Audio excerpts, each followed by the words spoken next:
I realized that I have this platform, having quite a few million people follow me on my social media platforms. I don't only have, the ear of a lot of Americans, but also globally, soccer, football is such an important sport worldwide that I feel like I do have the ear of a lot of people, and it was important for me to speak out.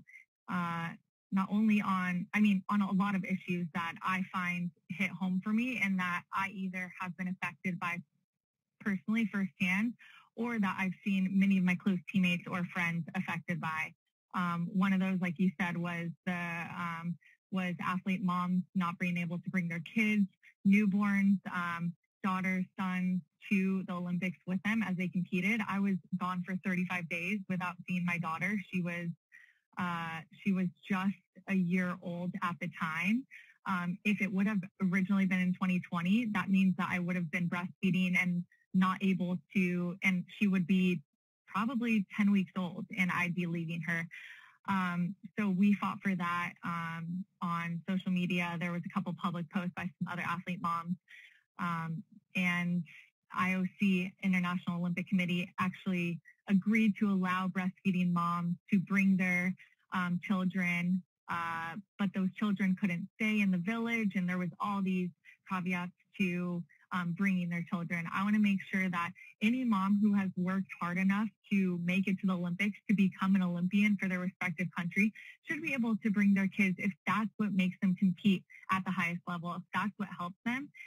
No one can tell me what makes me compete at the highest level. And my daughter was part of that, and she missed out on something that I feel like that's 35 days that I'll never get back. Moving forward to the real, abuse of power that many coaches and people in positions of power have had in the NWSL. It's really been terrifying, but it's also been a breath of fresh air for it to be out in the open and public, and for the NWSL to be forced into a corner to resolve a lot of these issues and have more transparency than they've ever had.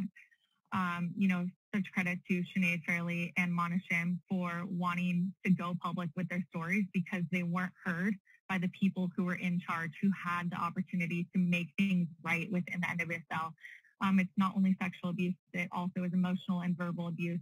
And it was not only by Sinead and Mona, they were two of the first, but there has been so many stories since then. And all I want to do is amplify their stories to make sure that this never happens again. This never happens to someone going into the league next year. This never happens to someone coming into, it's not only about the NWSL, it's about women's sports in general, and how a lot of times the leverage is with the people who are in positions of power, and how there needs to be a balance of power.